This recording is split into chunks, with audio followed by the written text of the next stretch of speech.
Assalamu alaikum. Today we will learn how to introduce myself. আমরা আজকে শিখব কিভাবে ইংলিশে নিজের পরিচয় দেওয়া যায়। ইংলিশে আমরা কিভাবে নিজের পরিচয় দিতে পারি সেই সম্পর্কে আজকে আমরা গুরুত্বপূর্ণ কিছু জিনিস শিখব। ইংলিশে নিজের পরিচয় দিতে গেলে প্রথমেই আমাদের যেটা দিতে হবে সেটা হচ্ছে গ্রিটিং। আমরা সাধারণত গ্রিটিংয়ে যে শব্দগুলো ব্যবহার করি, good morning, good afternoon, good evening, এগুলো দিয়েও আমরা শুরু করতে পারি। আবার যে কোনো সময়ে আমরা ব্যবহার করতে পারি good day everybody, how are you, good day everybody, how are you. তো প্রথমেই যখন আমরা কোনো পরিচয় দিব, পরিচয় দেওয়ার ক্ষেত্রে প্রথমেই যে শব্দটা দিয়ে আমাদের শুরু করতে হবে সেটা হচ্ছে greeting, good day everybody, how are you. Second, 2 নম্বরে আমাদের এই কথাটা আমরা বলবো, I would like to introduce myself, I would like to introduce myself, I would like to introduce myself, মানে আমি আমার নিজের পরিচয় দিতে চাই। তাহলে এটার সেন্টেন্সটার অর্থ হচ্ছে আমি আমার নিজের পরিচয় দিতে চাই। I would like to introduce myself. এই আই উড লাইক টু এটাকে সংক্ষেপে যদি বলি, আই দিয়ে এই উডকে সংক্ষেপে আমরা বলতে পারি আইড। তাহলে আইড, এটা উচ্চারণ হবে আইড। তাহলে আই উড লাইক টু না বলে আমরা বলতে পারি I'd like to introduce myself, আমি আমার নিজের পরিচয় দিতে চাই। তাহলে প্রথমেই গেটিংয়ে আমরা বলবো good morning, good afternoon, good evening, এগুলো থেকে যে কোনো একটা, অথবা good day everybody, how are you. সেকেন্ডে বলবো যে আমি কি করতে চাই, I would like to introduce myself, আমি আমার নিজের পরিচয় দিতে চাই। এরপরে আমার নামটা বলতে হবে। এই নামটা আমরা বিভিন্নভাবে বলতে পারি। এভাবে আমরা বলতে পারি, this is Nurul Islam before you, this is Nurul Islam before you. তাহলে এখানে আমাদের একটা বিফোর শব্দ আছে, বিফোর। এই বিফোর অর্থ হচ্ছে সামনে, বিফোর অর্থ হচ্ছে সামনে। তাহলে এখানে আমরা বলবো this is Nurul Islam before you. আপনার যে নাম আছে এই নামটা আপনি এখানে বলবেন, this is Nurul Islam before you, this is Rahim before you, this is Saiful before you. তাহলে এখানে পরিচয়ের ক্ষেত্রে যখন আমরা নামটা বলবো তখন আমাদের এখানে একটা বিফোর, এই বিফোর শব্দের অর্থ হচ্ছে সামনে। This is Saiful before you. তাহলে এখানে বিফোর অর্থ পূর্বে না, বিফোর অর্থ যখন আমরা কোনো অডিয়েন্সের সামনে কথা বলি তখন এই বিফোরের অর্থ হয় সামনে। এরপরে আমার জেলা, ডিস্ট্রিক্ট, আমি কোন জেলা, আমার জেলা কোনটা, এই জেলা সম্পর্কে একটা তথ্য দিতে হবে। এর তথ্য দিতে গেলে আমরা এই কথাটা এইভাবে বলতে পারি, আই অ্যাম ফ্রম, আপনার ডিস্ট্রিক্টের নামটা এখানে বসাতে হবে।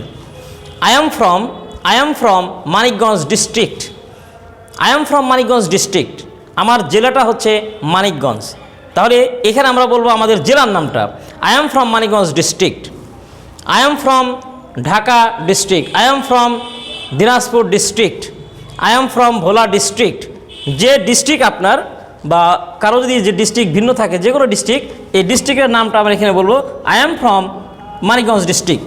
এরপর যে কথাটা আমাদের পরিচয়ের ক্ষেত্রে বলতে হবে, রিসেন্টলি, এখন আমি কোথায় থাকি, আমার জেলাটা হচ্ছে মানিকগঞ্জ, কিন্তু এখন আমি কোথায় বাস করি, এই কথাটা আমাদেরকে এখানে বলতে হবে যে এখন আমি কোথায় বাস করি। রিসেন্টলি বর্তমানে, রিসেন্টলি আই লিভ অ্যাট দিয়ে এখানে আমি এখন যেখানে থাকি সেই কথাটা এখানে বলতে হবে। রিসেন্টলি আই লিভ অ্যাট বান্দুটিয়া, একটা জায়গার নাম। তাহলে মানিকগঞ্জ শহরের একটা জায়গার নাম হচ্ছে বান্দুটিয়া। তাহলে এখানে আমরা বলবো রিসেন্টলি আই লিভ অ্যাট বান্দুটিয়া। তাহলে আপনি যেখানে থাকেন ঠিক সেই নামটা, বর্তমানে যেখানে থাকেন সেই নামটা এখানে বসাতে হবে।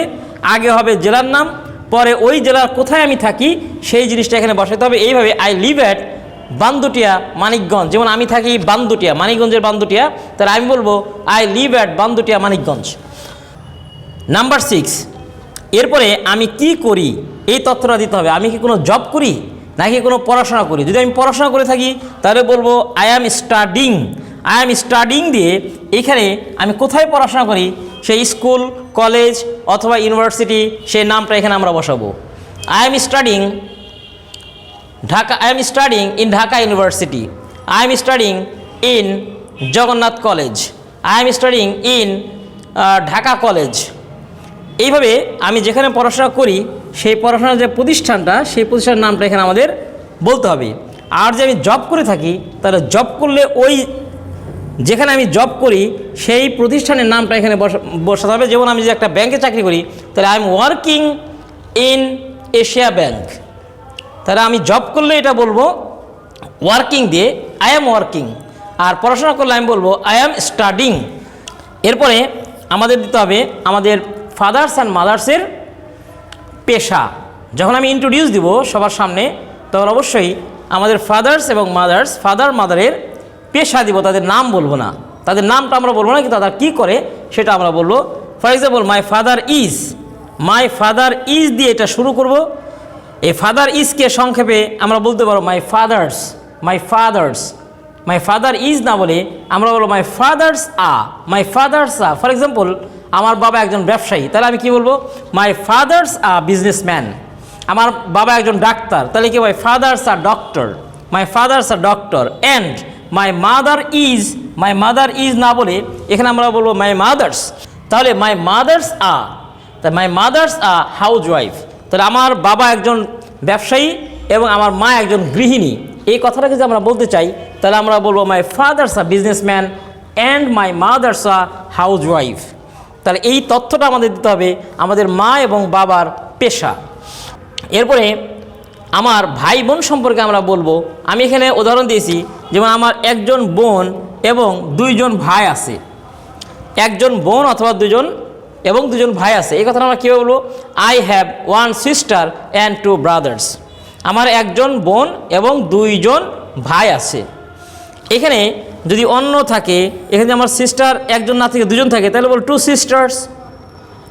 একজন ভাই যদি থাকে বলবো ওয়ান ব্রাদার। এটা আমাদের একটু যার যেরকম আছে ওভাবে চেঞ্জ করে আমরা বলতে পারবো I have one sister and two brothers. এরপরে আমার পছন্দ অপছন্দ নিয়ে একটা তথ্য দিতে হবে এখানে। আমি কি পছন্দ করি এবং কি অপছন্দ করি। I like honesty and dislike dishonesty. যেমন আমি বলেছি আমি সততা পছন্দ করি এবং অসততা অপছন্দ করি। তাহলে I like honesty and dislike dishonesty. এরপরের যে তথ্যটা আমাদের দিতে হবে, আমি আমার প্রিয় কালার, কোন রংটা আমি পছন্দ করি, এবং আমার প্রিয় স্পোর্ট, আমার প্রিয় স্পোর্ট কোনটা, কোন খেলাটা আমি সবচেয়ে বেশি ফেভারিট আমার কাছে পরিচিত। My favourite colour, my favourite colour is, এটাকে আমরা বলতে পারি my favourite colours, my favourite colours blue and my favourite sport is. তাহলে স্পোর্ট ইজকে কারেক্ট করে আমরা বলতে পারি my favourite sports, my favourite sports football, my favourite sports cricket. তাহলে এই সেন্টেন্সটাকে আমি আরেকবার বলছি, my favourite colours blue and my favourite sports cricket. এছাড়াও মোর ওভার, এরপর আমাদের বলতো মোর ওভার, আমি এছাড়াও আর কি পছন্দ করি। I am interested in reading books. এছাড়াও আমি বই পড়া পছন্দ করি, টিভি দেখা পছন্দ করি, সাঁতার কাটা পছন্দ করি। এছাড়াও আরও অনেক কিছু আছে যেগুলো আমি পছন্দ করি। তাহলে আমি আরও ইন্টারেস্ট আছে, আরও পছন্দ করি, এই জাতীয় কিছু শব্দ এখানে অ্যাড করতে হবে মোর ওভার দিয়ে। মোর over I am interested in reading books, watching TV, swimming and so on. তাহলে অ্যান্ড সো অন মিনস আরও অনেক কিছু। ফাইনালি আমার ফিউচার প্ল্যান কি, আমি ভবিষ্যতে কি হতে চাই, ঠিক এই কথাটা আমাদেরকে 11 নম্বরে আমরা অ্যাড করব। Finally my future plan is, তাহলে মাই ফিউচার প্ল্যান ইজ কি যদি আমরা বলি plans, it's better to say plans. Finally my future plans to be uh, আমি কি হতে চাই, এই জিনিসটা আমাদের এখানে বলতে হবে যে আমি কি হতে চাই। Finally my future plans to be a doctor, ভবিষ্যতে আমি একজন ডাক্তার হতে চাই। Finally my future plans to be a teacher, ভবিষ্যতে আমি একজন শিক্ষক হতে চাই। Finally my future plans to be a businessman, ভবিষ্যতে আমি একজন ব্যবসায়ী হতে চাই। তাহলে ভবিষ্যতে আমি যেটা হতে চাই এটা আমরা এখানে ফাইনালি দিয়ে অ্যাড করবো। Finally my future plans to be a doctor. আপনি যেটা হতে চান ঠিক এই জিনিসটা এইখানে অ্যাড করতে হবে এইভাবে যে finally my future plans to be এরপরে আমরা কি করব, আমাদের যে কথাগুলো, এই কথাগুলো যদি শেষ হয়ে যায় তখন আমরা বলবো that's all about me, that's all about me for the time being. তাহলে এখানে ফর দ্য টাইম বিং মানে হচ্ছে আপাতত, যে আমি আমার সম্পর্কে যা বললাম আপাতত এতটুকু। অনেক সময় আমরা কথার মধ্যে কিন্তু বলি যে আজকে আমি যে কথাটা বললাম আমার আরও অনেক কিছু বলার আছে, তার মধ্যে আজকে যতটুকু বললো আজকের মতো এতটুকুই। তাহলে এই কথাটুকুকে আমরা কীভাবে বলবো, that's all about me for the time being. এরপরে আমাদের অডিয়েন্সে, আমাদের সামনে যারা বসে থাকবে তাদেরকে ধন্যবাদ জানাতে হবে, কারণ ধন্যবাদ না জানিয়ে এতক্ষণ তারা ধৈর্য সহকারে শুনলো, এই জন্য আমাদের অডিয়েন্সের সামনে আমাদেরকে ধন্যবাদ দিতে হবে। ধন্যবাদ আমরা কীভাবে দেবো, thanks for having your patience. কথাটা আবার বলছি, thanks for having your patience means ধৈর্য। তাহলে ধৈর্য সহকারে যে শুনলেন এই জন্য আপনাদের সবাইকে অনেক অনেক ধন্যবাদ।